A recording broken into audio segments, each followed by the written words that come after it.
ఒక 16 ఏళ్ల పిల్లవాడికి అంటే మీరు ఆ 16 ఏళ్ల వయసులో ఇప్పుడు నాలాంటి వాళ్ళని క్రికెట్ ఆడుతూ అల్లరి చిల్లరిగా తిరుగుతూ ఉన్నాం. మరి మీరు కూడా ఇంకొక గేమ్ ఆడొచ్చు లేదా ఫ్రెండ్స్తో సరదాగా ఎక్కడెక్కడైనా తిరగొచ్చు. కానీ ఒక 16 ఏళ్ల పిల్లవాడికి నేను ఈ క్షణము మరణిస్తే ఎలా ఉంటుంది అన్న ఆలోచన వస్తుందా అంటే ఒక పిల్లవాడికి వచ్చింది. సో తరువాత స్టేజ్లో మీరు చూడండి, యోగాలో మీకు జ్ఞాన యోగా అంటారు. జ్ఞాన యోగాలో మీకు క్రమముక్తి అని చెప్పి ఒక ప్రాసెస్ చెప్తారు. క్రమముక్తి అన్నప్పుడు ఏంటంటే మీకు గ్రాడ్యువల్ లిబరేషన్ అంటారు. కానీ ఇప్పుడు ఇతనికి వచ్చింది అక్రమ ముక్తి, అంటే ఇట్ సడన్ లిబరేషన్. సో ఇలాంటి ఆలోచన వచ్చిన తర్వాత ఈ పిల్లవాడు ఏం చేశాడు అంటే నేరుగా తన ఇంట్లో ఒక గదిలోకి వెళ్ళాడు.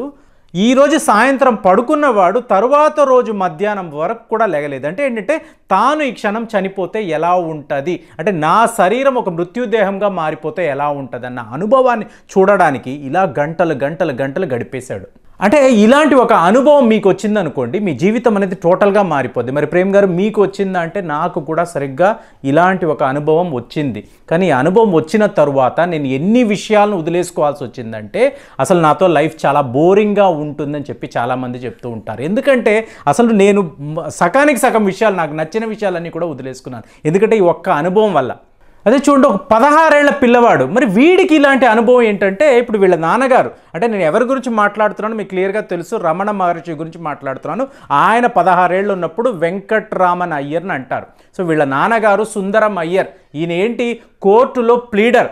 సో ఈయన ఎలా ఊహించుకున్నాడు, ఒరే నాయనా నువ్వు వెళ్ళి ఇంగ్లీష్ నేర్చుకో, ఇంగ్లీష్ బాగా చదువు, అప్పుడే నీకు బ్రిటిష్ వాడి ప్రభుత్వంలో ఉద్యోగం వస్తుంది, నిన్ను నేను ఇలా చూడాలనుకుంటున్నానని చెప్పి దిండుగల్ దాకా పంపించాడు. దిండుగల్లోనే ఒక ఇంగ్లీష్ మీడియం స్కూల్ ఉంటుంది. అక్కడికి 16 ఏళ్ళు ఉన్నప్పుడు ఈ వెంకట్రామన్ అయ్యర్ని పంపిస్తే ఈ అబ్బాయి చేసిన పని ఏంటంటే నేను ఇప్పుడు చనిపోతే ఏమవుతుంది, అంటే నా దేహం ఎక్కడికి వెళ్తుంది, నా ఆత్మ ఎక్కడికి వెళ్తుంది, ఈ ఆలోచనలో పడిపోయాడు. సో దాంతో నెక్స్ట్ డే లేచాడు కదా, లేచిన వాడికి ఇక ఇంగ్లీష్ కాదు, స్కూలు కాదు, చదువులు కాదు, టీచర్లు కాదు, దేని మీద ఇంట్రెస్ట్ లేదు, టోటల్గా ఇంట్రెస్ట్ పోయింది. మీ ఎవరికైనా మీకు ఈ అనుభవం ఉందా చూడండి.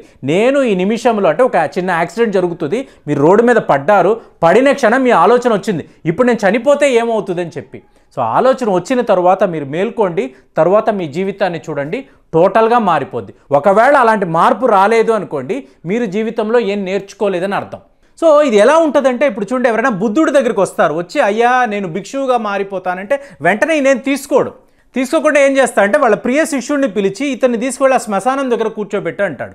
అక్కడ ఈ వ్యక్తి ఏం చేస్తా అంటే ఆ మరణాలని చూస్తాడు, మరణాలని, శవాల్ని కాల్చడాలు ఇవన్నీ చూస్తాడు. చూసిన తరువాత ఇతనికి జీవితం మీద ఒక విరక్తి పుడుతుంది. ఓహో ఫైనల్గా ఇదే కదా జరిగేది, ఏంట్రా బాబు ఈ లైఫ్ అని అనుకుంటాడు. అనుకొని అప్పుడు వచ్చి అసలు జీవితం ఏంటని తెలుసుకున్నాడు అనుకోండి, వాడు బెటర్గా జీవిస్తాడని చెప్పి బుద్ధుడి ఆలోచన. కాబట్టి ఆ శ్మశాన అనుభవం అయిన తరువాతే ఈ భిక్షుడుగా అతనికి ఈయన ఇనిషియేషన్ అనేది చేసేవాడు. సో మీకేమైపోద్దో చెప్పమంటారా, ఇలాంటి ఆలోచనలు వచ్చిన తరువాత మీ లైఫ్లో మీరు ఏం చేయాలి ఏం చేయకూడదన్న క్లారిటీ వచ్చేస్తుంది. ఇక పెద్ద పెద్ద గురువులు, ఇప్పుడు మేము రామకృష్ణ పరమహంస గురించి మాట్లాడుతూ ఉంటాం. ఆయన ఏం చేశారంటే ఎక్కడో ఒక దాన్ని పట్టుకొని వేలాడాలి, లేదు అనుకోండి ఆయన వెళ్ళిపోతాడు. కాబట్టి ఆయన ఏం చేశాడు, ఆహారాన్ని పట్టుకొని వేలాడుతూ ఉండేవాడు, ఎప్పటికప్పుడు ఏదో ఒకటి తింటున్నట్టుగా నటిస్తూ ఉండేవాడు. ఏ రోజు ఆయన ఆహారం తినడం ఆపేశాడో ఆ రోజు రామకృష్ణ పరమహంస అనే వ్యక్తి ఈ భూప్రపంచంలో లేడు. అలాగే బుద్ధుడు ఏం చేసేవాడంటే టీచింగ్ మీదే ఆధారపడేవాడు. కానీ ఇక్కడ రమణ మహర్షి 16 ఏళ్ల ఆ కుర్రవాడు ఇలాంటి ఆలోచన వచ్చిన తరువాత అన్నీ వదిలేసి నేరుగా తిరువన్నామలైకి వెళ్లాల్సిన ట్రైన్ ఎక్కి నేరుగా అరుణాచలం వెళ్ళిపోయాడు. వెళ్ళిపోయిన వాడి ఆలోచనలు ఏంటంటే మౌనముగా ఉండడం. ఎందుకంటే మరణం అంటే ఏంటో తెలిసిపోయింది, జీవితం అంటే ఏంటో తెలిసిపోయింది, ముక్తి అంటే ఏంటో తెలిసిపోయింది. కాబట్టి ఇతను అనుకరించిన విధానం మౌనం. సో ఇలా ఆలోచించిన వాడేంటి, పాతాళలింగం దగ్గరికి, పాతాళలింగానికి అంతమంది ఎక్కువగా వెళ్ళరు ఆ రోజుల్లో. కానీ మీకు ఈ వెంకట్రమణ అనబడే కుర్రవాడు, 16 ఏళ్ల కుర్రవాడు ఈ పాతాళలింగం దగ్గరికి వెళ్ళి అక్కడ మీకు ధ్యానంలో ఉండేవాడు. ఎంతలాంటి డీప్ మెడిటేషన్లో ఉండేవాడో చెప్పమంటారా, మీకు పురుగులు కుట్టేసేవి, మీకు చీమలంతా కూడా కుట్టేసేవి, అతనికి తెలియదు, ఆకలి ఉండేది కాదు. ఇలాగా మీకు విపరీతమైన డీప్ మెడిటేషన్లోకి వెళ్ళిపోవడం. ఆఖరికి మీకు శేషేంద్ర స్వామిಗಳು అని చెప్పి ఆయన ఈ పాతాళలింగం దగ్గరికి వచ్చి చూస్తే పిల్లవాడు టీనేజ్ 16 ఏళ్ల పిల్లవాడు. అరే ఇలా ఉన్నాడేంటి వీడు, ఇలాంటి ఒక మానసిక పరిస్థితిలో ఉన్నాడేంటి, ఇంత డీప్ ధ్యానంలోకి ఎలా వెళ్ళిపోయాడని తెలిసి అతన్ని కాపాడాలని చెప్పి అతన్ని బయటకు తీసుకువచ్చి ఇతనేంటి అప్పటికప్పుడు ఆహారం పెట్టి అతని ప్రాణాలని కాపాడతాడు. అక్కడి నుంచి జరిగేది సుబ్రహ్మణ్య స్వామి ఉండే ప్రాంగణం, అక్కడికి తీసుకువెళ్తారు. అంటే మార్నింగ్ వీడియోలోనే నేను శివుడు గురించి మాట్లాడాను, అలాగే సుబ్రహ్మణ్య స్వామి గురించి మాట్లాడాను.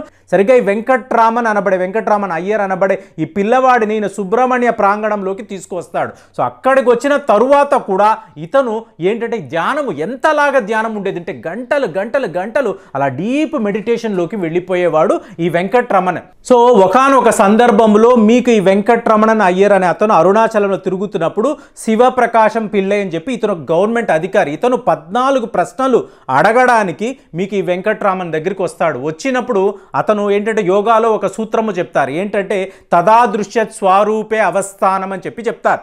అంటే ఏంటంటే నీ స్వరూపం ఏమిటి? సో ఇదే ప్రశ్న అడుగుతాడు, అసలు నా స్వరూపాన్ని నేను ఎలా తెలుసుకోవాలన్నప్పుడు మీకు ఈ వెంకట్రామన్ అయ్యర్ చెప్పిన జవాబు ఏమిటి అంటే నీ స్వరూపాన్ని నువ్వు తెలుసుకోవాలంటే ముందు నువ్వు ఎవరు అనేది నువ్వు తెలుసుకోవాలి అంటాడు. సో ఇక్కడే హూ యామ్ ఐ, నేను ఎవరు, నాన్ యార్. సో ఇవన్నీ కూడా మీకు రమణ మహర్షి అంటేనే ఇదే కదా అందరూ మాట్లాడతారు. సో ఈ తత్వము అనేది మీకు శివప్రకాశం పిళ్ళై దగ్గరే వచ్చింది. సో ఈయన ఫస్ట్ టైం ఓహో నేను ఎవరని తెలుసుకుంటేనే నా స్వరూపం ఏంటి, నాలో ఉండే దైవత్వం ఏంటి తెలుసుకోగలనా, నా సూత్రాన్ని తెలుసుకొని వెళ్ళాడు.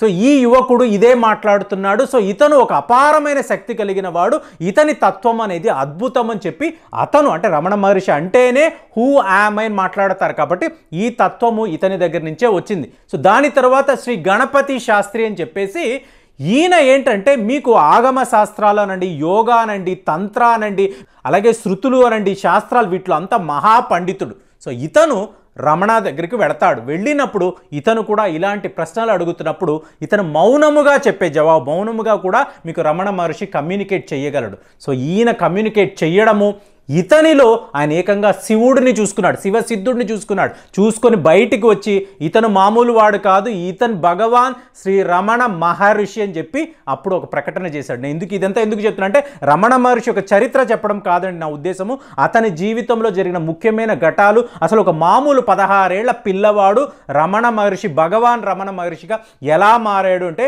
దీనికి రెండు కారణాలు. ఏంటంటే ముందు మరణం అంటే ఏంటో తెలుసుకున్నాడు, తరువాత నేను ఎవరు, హూ యామ్ ఐ అనేది తెలుసుకున్నాడు.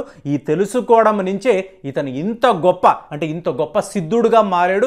ఇంత అపారమైన జ్ఞానాన్ని అతను సంపాదించాడు. ఇతను ఏ స్కూళ్ళకి వెళ్ళలేదు, ఎటువంటి పాఠ్యాంశాలు చదవలేదు, ఇతను పెద్ద తత్వవేత్త కాదు. మీకు ప్రపంచంలో ఉండే గొప్ప వాళ్ళ గురించి అతను ఎప్పుడూ కూడా చదవలేదు. తనను తాను చదువుకోవడం వలన ఇతను ఇలాంటి ఒక జ్ఞానాన్ని సంపాదించాడు. ఇవాళ మనం ఏమంటామంటే ఇప్పుడు ఆది శంకరాచార్యుడు అద్వైత వేదాంతం గురించి మాట్లాడతాడు. అద్వైత వేదాంతం అంటే ఐ యామ్ బ్రాహ్మణ్ అని చెప్తారు. ఐ యామ్ హీ అంటే బ్రాహ్మణ్ అంటే బ్రాహ్మణులు కాదండి, బ్రాహ్మణ్ అంటే ద సుప్రీం రియాలిటీ అని చెప్తారు. చూసారా వేదాల్లో ఆ సుప్రీం రియాలిటీ గురించి మాట్లాడితే రమణ మహర్షి ఏం మాట్లాడతాడంటే ఆ సుప్రీం రియాలిటీ ఎక్కడ ఉందంటే నాలోనే ఉంది.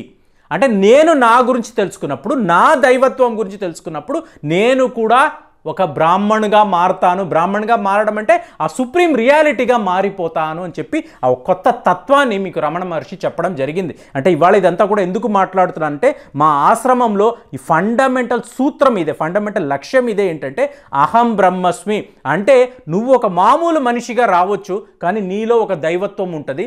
ఎప్పుడైతే ఈ దైవత్వాన్ని నువ్వు జాగృతం చేసుకుంటావో ఆటోమేటిక్గా నీకు ప్రపంచం అంతా కూడా అందంగా కనిపిస్తుంది. ఈ ప్రపంచంలో నీకు మంచే కనిపిస్తుంది, నీకు చెడు అనేది కనిపించదు. ఇలాగ నువ్వు ఒక పవిత్రుడుగా మారిపోతాడు.